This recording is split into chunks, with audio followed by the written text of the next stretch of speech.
स्वाहा। ओम नमो भगवते वासुदेवाय स्वाहा।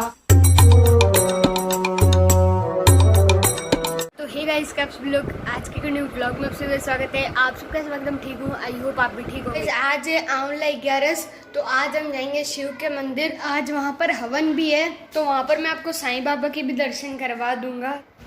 हाँ, आज मम्मी के व्रत भी है, तो हम वहाँ पर जो हवन होगा वहाँ पर पंडित जी कथा सुनाएंगे। मैं मम्मी के साथ मंदिर जा रहा हूँ।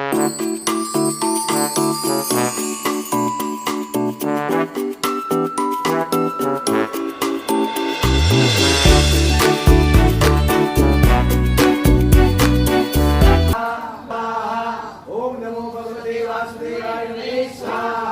ओम नमो भगवते वासुदेवाय। ओम भगवते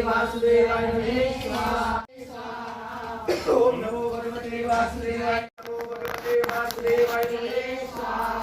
ओम नमो भगवते वासुदेवाय स्वाहा। ओम नमो भगवते वासुदेवाय स्वाहा। एकादशी मातम्य अतः अमल की एकादशी मातम्य। भगवान श्री कृष्ण चंद्र जी बोले, हे धर्मराज युधिष्ठिर, मैं तुम्हें फाल्गुन मास के शुक्ल पक्ष की एकादशी व्रत की विधि और मातम्य बताता हूँ, ध्यान से सुनो। इस एकादशी का नाम आमल की एकादशी है।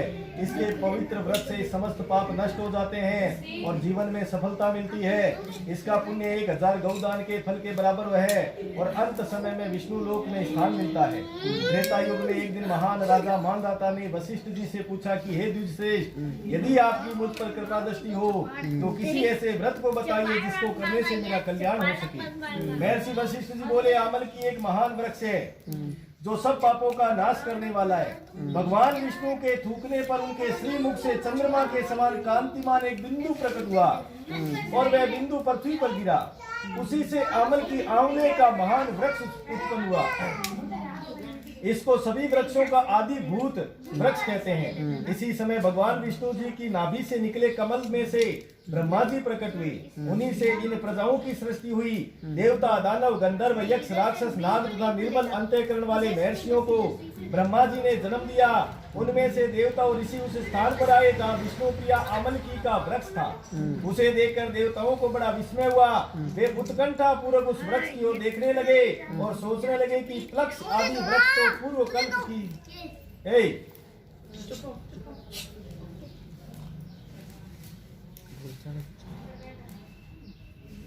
आदि वृक्ष तो पूर्व कल्प की भांति होते हैं, जो सब के सब हमारे सुपरिचित हैं, किंतु अब तक हमने इस वृक्ष को नहीं देखा था। उन्हें इस प्रकार चिंता करते देख आकाशवाणी हुई, हे महर्षियों, यह सर्वश्रेष्ठ आमलकी का वृक्ष है जो विष्णु जी को प्रिय है। इसके स्मरण मात्र से गौदान जैसा फल मिलता है।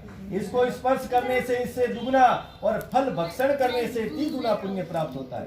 अतः आमलकी का सेवन करने का ध्यान रखना चाहिए।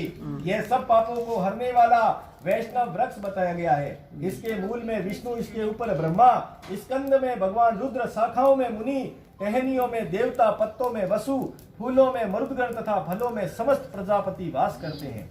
आमल की सर्वदेवमयी बताई गई है। प्राचीन काल में वेदीस नामक एक सुंदर और श्रेष्ठ नगर था। वहाँ पर चंद्रवंशी राजा पास बिंदु के वंशज क्षेत्ररथ का राज्य करता था। वह अत्यंत विद्वान, धर्मात्मा, सत्यव्रती और संपन्न था। उसके राज्य में चारों वर्ण, ब्राह्मण, क्षत्रिय, वैश्य और शूद्र सब मिलजुल कर रहते थे। नगर में सर्वत्र शांति थी, कोई निर्धन कृपण नहीं था।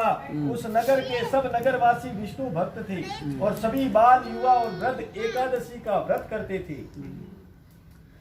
वह नगर वेद ध्वनि से सर्वदा गूंजता रहता था। एक बार फाल्गुन माह के शुक्ल पक्ष की आमल की एकादशी आई। उस दिन समस्त प्रजाजनों ने प्रसन्नता पूर्वक राजा इस एकादशी का उपवास किया। राजा प्रजा सहित मंदिर में आकर कुंभ स्थापित कर धूप दीप नैवेद्य आदि से धात्री आंवले का पूजन करने लगा। वे सब देवी की स्तुति करने लगे और बोले, हे धात्री देवी, आप ब्रह्मा से उत्पन्न हो, सब पापों का नाश करने वाली हो, तुमको नमन है। हमारा अर्घ्य ग्रहण कर हमें कृतार्थ करो। तुम श्री रामचंद्र जी के द्वारा पूजनीय हो, अतः हमारी प्रार्थना स्वीकार कर हमारे समस्त पापों का नष्ट कीजिए। वहाँ पर देव मंदिर में सबने रात्रि जागरण किया। ठीक उसी समय वहां पर एक शिकारी आया जो दुराचारी महापापी था। वह अपने परिवार का पालन करने के लिए जीव हिंसा करता था। उस समय वह अत्यंत बेचैन था और भूख प्यास से व्याकुल था। भोजन प्राप्त होने की आशा लिए वह मंदिर के एक कोने में जा बैठा।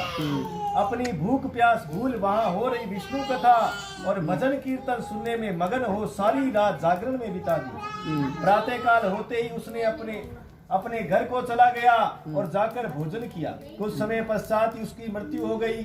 परंतु आमल की एकादशी में रात्रि जागरण और प्रभु भजन कीर्तन श्रवण के पुण्य प्रभाव से उसका जन्म राजा विदुरथ के यहाँ हुआ। उसका नाम वसुरथ रखा गया। युवा होने पर वह अपने पिता के राज्य का राजा बना। वह चतुरंगिनी सेना का भी प्रधान बन गया तथा धन धान्य से संपन्न होकर 10,000 ग्रामों पर शासन करने लगा। एक दिन नरेश जब शिकार खेलने वन में गया तो देव योग से वह रास्ता भूलकर इधर उधर भटकने लगा। रात्रि होने पर और अंत समय में थक कर एक वृक्ष के नीचे सो गया। उसी समय कुछ पहाड़ी डाकू भी वहां आ गए। डाकुओं के सरदार ने जब राजा को निद्रा में लीन देखा तो वे सब मारो मारो चीखते हुए राजा पर टूट पड़े और अस्त्र शस्त्रों से प्रहार करने लगे। परंतु उनके सारे प्रहार फूल में परिवर्तित होकर नष्ट हो जाते। डाकुओं के अस्त्र शस्त्र वापस उलटकर डाकुओं पर ही वार करने लगे। वे सब डाकू मूर्छित होकर गिर पड़े। उसी अवस्था में राजा के सुप्त शरीर से एक अत्यंत तेजस्वी दिव्य देवी प्रकट हुई जो कि स्वयं महाकाली सी प्रतीत हो रही थी। क्रोधित होकर चक्र लेकर उन डाकुओं को मारने लगी। उस देवी ने अपने अस्त्रों के प्रहार से समस्त डाकुओं को मौत की नींद सुला दिया। जब राजा की नींद खुली तो वह वहां पर उन डाकुओं को मृत देखकर चकित हुआ और सोचने लगा कि इन डाकुओं को किसने मारा, मारकर मेरी रक्षा की है। जब वह राजा ऐसा विचार कर ही रहा था तभी आकाशवाणी हुई, हे राजा, इस संसार में विष्णु भगवान के अलावा और कौन रक्षक हो सकता है। स्वयं प्रभु ने तुम्हारी रक्षा की है। आकाशवाणी सुनकर राजा ने भगवान विष्णु को प्रणाम किया और प्रसन्नचित होकर अपने महल में वापस आकर सुखपूर्वक रहने लगा तथा राजकाज चलाने लगा। महर्षि वशिष्ठ जी ने कहा, हे नरेश, ये सब आमल की एकादशी के पुण्य प्रभाव से ही संपन्न हुआ है। फलाहार, इसमें आंवलों का सागर लेना चाहिए। आंवले से बने पदार्थ एवं दूध, आलू, फल आदि ले सकते हैं। बोलिए कृष्णचंद्र भगवान की जय। बोलिए विष्णु भगवान की जय।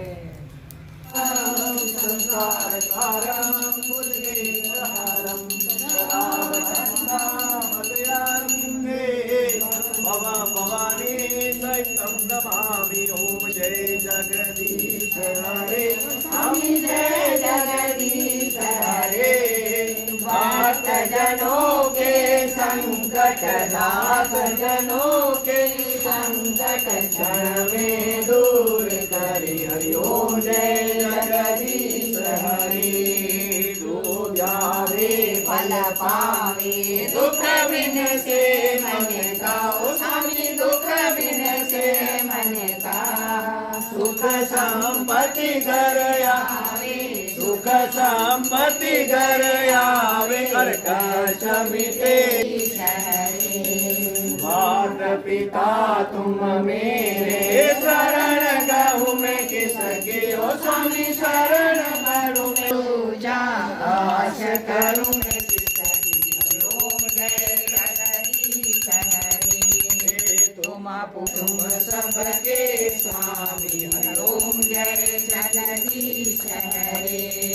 तुम करुणा के सागर, तुम पालन करता, ओ स्वामी आप पालन करता।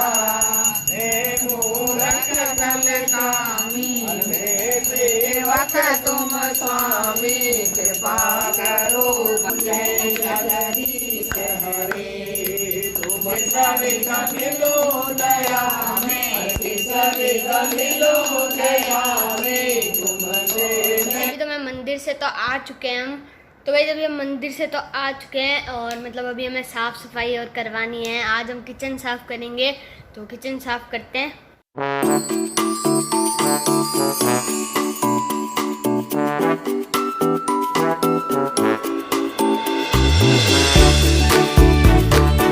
तो भाई हमारा किचन तो अभी साफ़ हो चुका है और मतलब बहुत ही थक चुके हैं और ये कैमरा भी सही नहीं पकड़ा जा रहा। और अभी मैं सोच रहा हूँ इस ब्लॉग को एंड करते हैं और अभी मुझे इस ब्लॉग को एडिट भी करना है। आज के ब्लॉग में बस इतना ही, मिलते हैं अगले ब्लॉग में। Thank you for watching, bye bye.